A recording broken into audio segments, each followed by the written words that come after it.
అందరికీ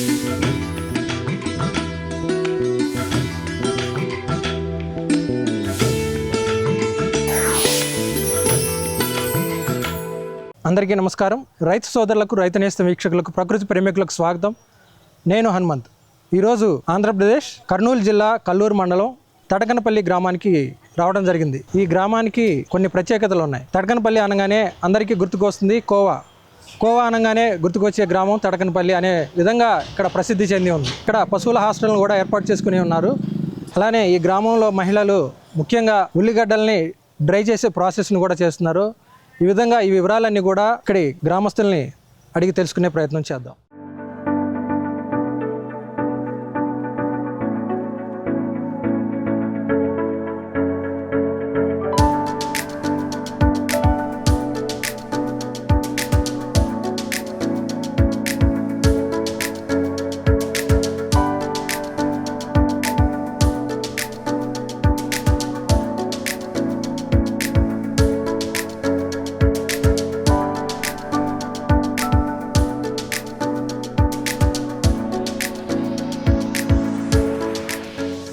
నమస్తే జుబేదా గారు.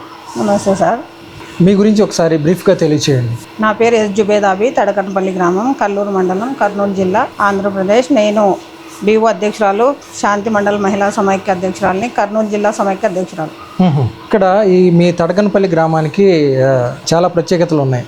దానిలో ప్రధానంగా చూస్తే ఈ కోవా తయారీ అండి. ఇక్కడ ఈ గ్రామస్తులందరికీ ఈ కోవా తయారీ అనేది జీవనోపాధిగా అసలు ఎలా మారింది, అసలు ఎలా ఎంటర్ అయింది ఇక్కడికి? అంటే సార్ ఫస్ట్ మా నాయన చేసేవారు సార్.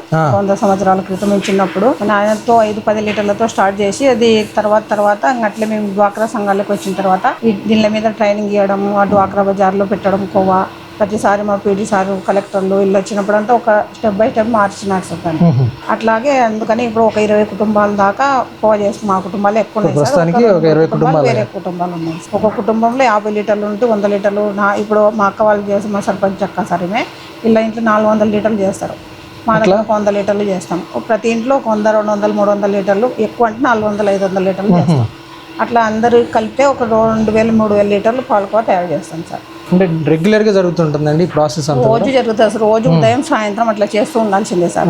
ఉదయం పాలు ఉదయం, సాయంత్రం పాలు తీసుకుని రాగానే పోయేంటి చేసుకుంటాం. ఇప్పుడు ఈ కోవా తయారీకి ప్రధానంగా అంటే బేస్ అనేది మిల్కే. మరి ఇక్కడ మీ అందరికీ కూడా ఈ గేదెలు ఉన్నాయా అందరికీ?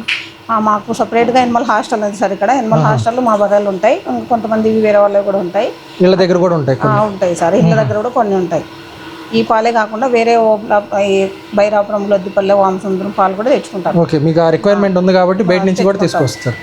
ఈ కోవా తయారీకి అంటే జస్ట్ స్టవ్ ఉంటే సరిపోతుందండి, దానికి సపరేట్ ఏదైనా ఎక్విప్మెంట్ కానీ సెటప్ కానీ ఉంటుందా? అంటే సార్ మేము ఇంతకుముందు పొయ్యిల మీద చేసేవాళ్ళం. చిన్న పొయ్యిల మీద ఒక బాల పెట్టుకొని కట్టెలు కానీ పొట్టు కానీ వేసేవాళ్ళం. వేరుశనగ పొట్టు ఉంటుంది కదా సార్, అది మొక్కజొన్న కంకుల్లో వేసి చేసేవాళ్ళం. అంటే మాకు ఎనిమల్ హాస్టల్ పెట్టిన తర్వాత తిరుపతి యూనివర్సిటీ నుండి ఒకసారి వచ్చింది సార్. ఆ సెటప్ అంతా తీసుకొని వచ్చి మాకు ట్రైనింగ్ ఇచ్చినారు. ఇచ్చిన తర్వాత మేము అవి చేయించుకున్నాం సార్. ఒకరొకరు 3,50,000 అట్లా పడినాయి అవి. ఒక సెటప్ అంతా అరేంజ్ చేయడానికి ఒక 3,50,000 సార్. అది మీరు అరేంజ్ చేసుకున్న దీనివల్ల ఎక్విప్మెంట్ కానీ సెటప్ అరేంజ్మెంట్ వల్ల ఎట్లాంటి బెనిఫిట్స్ ఉన్నాయి అంటే సార్, అప్పుడు ఒక 5 లీటర్లు చేయడానికి 1 గంట 45 నిమిషాలు పట్టేది సార్ మాకు. ఇప్పుడు ఈ సెటప్ ఈ మిషన్లో వేయడం వల్ల 25 లీటర్లు ఒక 45 నిమిషాల్లో అయిపోతుంది. ఇంకోటి ఏంటంటే దాంట్లో కలుపుతూ ఉండాలి సార్, ఎక్కువ మనం అక్కడే ఉండాలి. ఇప్పుడు దీనికంటే మనం పాలు పోసేసి మంట పెట్టేసి బయట వేరే పనులు కూడా చేసుకోవచ్చు ఇంట్లో. ఇప్పుడు అట్లా చేయడం వల్ల ఇంకోటి మాడదు కూడా కలగదు సార్. దీంట్లో కూడా కట్టెల మీదే చేస్తున్నాము. కరెంటు కలపడానికి ఒకటే కట్టెలు ఉంటాయి, కట్టెలు పొట్టు అన్నీ వేస్తాం సార్. ఆ పొయ్యిల మీద కూడా కొంతమంది చేసే వాళ్ళు ఉన్నారు. కలపడం దగ్గర మోటార్ సపోర్ట్ దాంట్లో కొద్దిగా మిస్ అయినామంటే మాడగలుగుతుంది. ఇంట్లో అట్లా ఏముండదు సార్, నీట్గా ఉంటుంది, ఎంతైనా చేసుకోవచ్చు. ఈ కోవా తయారీలో అంటే మీరు యూజ్ చేసే ఇంగ్రీడియంట్స్ ఏంటండి? పాలు వేస్తాం సార్. పాలు, చక్కెర కవ అయితే, బెల్లం కవ అయితే బెల్లం, పాలు. పిక్క అయితే ఉత్త పచ్చి కవ చేస్తాం. పిక్క అంటే పచ్చి కవ వేయకుండా చేస్తాం సార్. అది ఆర్డర్ ఉంటేనే చేస్తాం. అంటే దాంట్లో ఏమేయం చక్కెర కానీ బెల్లం కానీ ఏది ఉండదు, ప్లెయిన్ మిల్క్ తో చేస్తాం. మిల్క్ తో చేస్తాం సార్. అది కూడా ఆర్డర్ వస్తుంటుంది. అది కూడా ఆర్డర్ వస్తుంది సార్. 450-500 ఇస్తుంటాం సార్. అది ఆర్డర్ ఇస్తేనే చేస్తాం సార్, లేకుంటే చెడిపోతుంది. 2-3 రోజులే ఉంటుంది. ఇదైతే ఎప్పుడు చేస్తూ ఉంటాం. 8-10 రోజులు నిల్వ ఉంటుంది. అది పచ్చి కోవా అనొచ్చా? పచ్చి కోవా సార్. చాలా సింపుల్ గా ఉన్నాయి. అంటే మీరు చెప్తున్న దాన్ని బట్టి జస్ట్ 2 మిల్క్ షుగర్ కానీ లేదంటే ఆర్ బెల్లం కానీ అని చెప్తున్నారు. చాలా సింపుల్గా ఉంది. అంటే మీ దగ్గర అంటే ఇంత ప్రసిద్ధి చెందడానికి కారణం ఏంటండి? అంటే అది అంటే ఏ హీట్లో మీరు ఇచ్చేయాలి, ఎంత టైం దాన్ని బాయిల్ చేయాలి అనేది మీకు తెలిసింది? అది మా నాయన చూపించినారు సార్, మాకు ఆ ప్రకారమే చేస్తాం సార్ మేము. అందుకని ఆ రుచి అన్నీ వస్తాయి దాంట్లో. అట్లే ఏం మారుతాం సార్, క్వాంటిటీ బాగా చేస్తాం సార్. టేస్ట్ ఏం మారదు. ఏం మారదు. అది మీ ఎక్స్పీరియన్స్ని బట్టే వచ్చింది. అంటే ఎన్ని పాలు తీసుకుంటే కనుక కోవా ఎంత తయారవుతుందండి? అంటే దానికి ఏమేమి కావాలి? 25 లీటర్లు పాలు తీసుకుంటాం సార్. దానికి 5 కేజీలు చక్కెర తీసుకుంటాం. బెల్లం అయినా బెల్లం కొద్దిగా తక్కువ వేస్తాం సార్, 4 కేజీలు వేస్తాం. దానికి ఒక 10 కేజీలు కోవా వస్తుంది 25 లీటర్లకు. 25 లీటర్ల పాలకి 10 కేజీల కోవా వస్తుంది. మన ఇప్పుడు ఇతర గేదెలు ఉన్న వాళ్ళు కానీ ఏదైనా పాడి రైతులకు కానీ ఇది విలువ జోడింపుగా ఉపయోగపడుతుంది కాబట్టి వారి కోసమని మీరు స్వయంగా ఒకసారి ప్రాసెస్ అంతా ఎక్స్ప్లెయిన్ చేయండి. సరే సార్.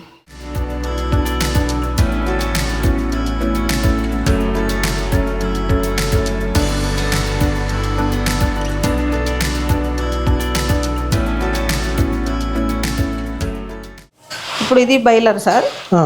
ఈ బైలర్లో కట్టెలు పెట్టేసి ఇక్కడ నీళ్లు ఉంటాయి సార్. ఈ నీళ్లు పంపించేస్తాం మోటార్ వేసి. దీంట్లో నీళ్ళు ఎక్కించినాక పొయ్యి అంటించేసుకుంటాం. అంటించుకున్న తర్వాత స్టీమ్ వస్తుంది సార్. అక్కడ ఆ స్టీమ్ ఉందనా ఎంత పెట్టుకుంటాం మేము.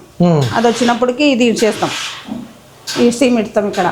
ఇక్కడ స్టీమ్ బంద్ చేయడానికి వస్తుంది సార్. ఇది ఇట్లా ఉంటుంది. ఇట్లా బంద్ చేసినట్టు ఇట్లా బంద్ చేస్తాం సార్. బంద్ చేసిన తర్వాత మళ్ళీ ఇది వేసేసుకున్న మరి అంటే ఆ స్టీమ్ దేనికోసం? ఇక్కడ వస్తుంది సార్ వేడి. ఇక్కడ ఉంది కదా సార్ ఈ పైప్ అంటే ఇక్కడ వస్తుంది అంట సార్. అది ఇక్కడ వచ్చి ఇక్కడ ఏం వేడి ఉండదు సార్. ఇది ఇక్కడ మాత్రం వేడి. స్టీమ్ వల్ల హీట్ వస్తుంది. స్టీమ్ వల్ల హీట్ వస్తుంది సార్. ఇది కలపడానికి మాత్రం ఇది వస్తుంది సార్. కరెంట్ ఒకటే కలపడానికి. ఈ పాలు ఒక 40 లీటర్ల క్యాన్ సార్. ఇది 40 లీటర్లు, ఇది 20 లీటర్లు. 20 లీటర్లు పాలు పోసినాం సార్. 20 లీటర్ల పాలులో 4 కేజీలు చక్కెర వేస్తాం. పాలతో పాటు వేసేస్తారా? లేదు సార్, పొంగు రావాలా. 1-2 పొంగులు వచ్చిన తర్వాత చక్కెర వేస్తాం. ఈ చక్కెర వేసిన తర్వాత ఇట్లా అవుతుంది సార్. ఇప్పుడు చిక్కగా అయింది కదా సార్. ఇది ఇట్లా అయిన తర్వాత తిరుగుతూనే ఉంటుంది. గట్టిగా అయిన తర్వాత మనం ఇక్కడ దింపేసుకుంటాం సార్. దింపి గిన్నెలు వేసేసుకుంటాం. అప్పుడు ఒక 20 లీటర్ల పాలకు 4 కేజీలు చక్కెర వేస్తాం సార్. అది 8-9 కేజీలు వస్తుంది. 25 లీటర్లు వేసినాం అనుకోండి సార్, 10 కేజీలు వస్తుంది. అంటే దీనికి అంటే డైరెక్ట్గా మంట పెట్టకుండా స్టీమ్ హీట్ ద్వారా ఉడుకుతుంది సార్. ఇది ఈ స్టీమ్ ద్వారా ఉడకడం వల్ల ఇది బాగా నీట్గా ఉంటుంది సార్. ఇక్కడ ఏం మాడదలు గడగమని ఇట్లా ఉండదు. ఇప్పుడు ఇట్లా కలుపుతాం కదా సార్. ఇట్లా వచ్చేస్తుంది. ఇప్పుడు ఇట్లా ఒక 10 నిమిషాలు అయితే అయిపోతుంది సార్. ఇది ఒక అర్ధ గంటలో ఒక వాయి అయిపోతుంది సార్. ఫస్ట్ మాత్రమే కొద్దిగా లేట్ అవుతుంది స్టీమ్ వచ్చే వరకు. ఇప్పుడు మాత్రం తొందరగా అయిపోతుంది. ఇది అయిపోయిన తర్వాత మనం గిన్నెలు వేసుకొని పెట్టేసుకుంటాం సార్. ఇంకా రోజు ఇక్కడే ఎత్తన్నం తీసుకుపోతుంటారు. కొంతమంది హోల్సేల్ తీసుకుపోతారు, కొంతమంది ఇక్కడే మనకు ఇట్లా కేజీ 2 కేజీలు ఎవరు వచ్చినా ప్రతి ఒక్కరు మా ఊరికి వచ్చినా కోవా తీసుకోవాల్సిందే సార్. జుబేదా గారు, అంటే ఇప్పుడు వరకు మనం ఈ కోవా తయారీ చూసాం. మీరు ఓన్గా అంటే ఎంత క్వాంటిటీ తయారు చేస్తున్నారు కోవా? నేను రోజు 100 లీటర్లు చేస్తాం సార్. 100 లీటర్ల పాలతో చేస్తే 40 కేజీలు వస్తుంది సార్. దీనికి అంటే మనుషులు ఎంతమంది అవసరం ఉంటుంది? మనుషులు అంటే మా కొడుకు కోడలు ఉంటారు సార్, వాళ్ళే చేసుకుంటారు. నేను ఒక పైన ఉంటాను సార్. బర్రెల దగ్గర ఒక మనిషి ఉంటాడు, ఆయన పాలు పిండి ఇస్తే చేసుకుంటాం. ఇప్పుడు కనుక తీసుకున్నట్లయితే ఒక 10 లీటర్ల పాలు కనుక తీసుకున్నట్లయితే డైరెక్ట్ పాలు సేల్ చేస్తే ఎంత వస్తుంది? ఇట్లా కోవాగా మార్చి అంటే విలువని జోడిస్తే కనుక ఎంత ఆదాయం కనపడుతుంది కేవలం ఒక 10 లీటర్లే తీసుకుంటే? ఒక 10 లీటర్లు పాలు అంటే సార్, 10 లీటర్ల పాలు 60 రూపాయలు అంటే 600 అవుతుంది సార్. ఒక 2 కేజీలు చక్కెర వేసుకోవాలి సార్. దాంట్లో 80 రూపాయలు చక్కెర అవుతుంది, 680 రూపాయలు అవుతుంది సార్. దానికి ఒక పొట్టు ఇదంతా అంటే ఒక 20 రూపాయలు ఖర్చు వస్తుంది, 700 వస్తుంది. అదే మనం అమ్ముకుంటే సార్ 4 కేజీలు వస్తుంది. అది 4 కేజీలు అంటే 4 గంటల 800 ఒక 1000 రూపాయల దాకా వస్తాయి సార్. 1000 రూపాయలు అంటే ఒక 10 లీటర్లకి మనకు 100-150 రూపాయలు మిగులుతాయి. అట్లా మనం 100 లీటర్లు పాలు చేసుకున్నప్పుడు మనకు ఒక 10-1500 అదనంగా ఆదాయం వస్తుంది సార్. ఇది విలువ జోడించినందుకు. అది పాలు అమ్ముకుంటే మనకు తక్కువ వస్తాయి. పాలతో మనం ఇట్లా చేసుకోవడం వల్ల మనకు ఒక 1000-1500-2000 దాకా ఆదాయం వస్తుంది 100 లీటర్ల విలువ. మార్కెటింగ్ ఏ విధంగా చేసుకుంటున్నారు? ఎంత ప్రైస్లో అమ్ముతున్నారు మీరు? మా దగ్గర సార్ ఒక కేజీ 240 చక్కెరది, బెల్లం అయితే 320 అమ్ముతున్నాం సార్. ఇప్పుడు మొన్నే రేటు పెంచినారు. ఇప్పుడు ఏంటంటే సార్ మా క్వాంటిటీ మా దగ్గరే వచ్చి తీసుకుంటారు ఊర్లో. ఇక్కడ లైన్గా షాపులు చూసినారు కదా సార్ మీరు, ఆ రోడ్డు మీద ఒక్కొక్క షాపులో 20-30 కేజీలు అయిపోతుంటారు రోజు. ఇంట్లో కూడా ఇప్పుడు మా అక్క వాళ్ళు ఇల్లు ఉన్నారు, ఆ ఇంట్లో కూడా రోజు 100 లీటర్లు అట్లా 100 కేజీలు అట్లా అయిపోతుంటుంది. ఇక్కడికి వచ్చి తీసుకుపోతుంటారు. ఇక్కడికి వచ్చి వాళ్ళు హోల్సేల్ తీసుకుపోతారు. వాళ్ళు కొద్దిగా తక్కువ వేస్తారు, వాళ్ళు బయట అమ్ముకొని తెచ్చుకుంటారు. దాదాపు ఒక 50-100 మంది దాకా అమ్ముకుంటారు సార్ అందరి దగ్గర. అంటే ఒకరొకరి దగ్గర 2-3-4 అట్లా తీసుకుపోతారు. ఇంకా ఎవరన్నా కొత్త వాళ్ళు రాని సార్ ప్రత్యేకంగా మా ఊరు కోవా కోసమే వస్తారు. అంటే వాళ్ళు ఒకరు వచ్చినారనుకో వాళ్ళ బంధువులకు వాళ్ళ చుట్టుపక్కల వాళ్ళకి అందరికి ఒక 10 కేజీలు అట్లా తీసుకొస్తారు. మా వాళ్ళు కూడా ఎక్కడైనా పోయినారనుకోండి ఊర్లోకి కోవ తీసుకొస్తారు. తడకనపల్లి నుంచి కుక్క పోయినారంటే తడకలంటే కోవ తేవాలనుకుంటారు. మేము ఆఫీసర్ల కాడి కూడా ఏడైనా సార్ల కాడికి ఎక్కడైనా పోయినప్పుడు కూడా కోవ తీసుకొస్తాం. తడకనపల్లి అనగానే కోవా గుర్తుకొచ్చే స్టేజ్కి మేము చేసుకోగలిగినాం సార్ దాన్ని. ఓకే అండి, చాలా బాగుంది. అంటే మీ కోవా తయారీ అనేది. అలానే మీరు ఇంతకుముందు సంభాషణలో ఒక పశువుల హాస్టల్ అనేది కూడా ఏర్పాటు అయిందన్నారు. దాని వివరాలు మనం నెక్స్ట్ ఎపిసోడ్లో చూద్దామండి. థ్యాంక్ యూ అండి. Thank you sir.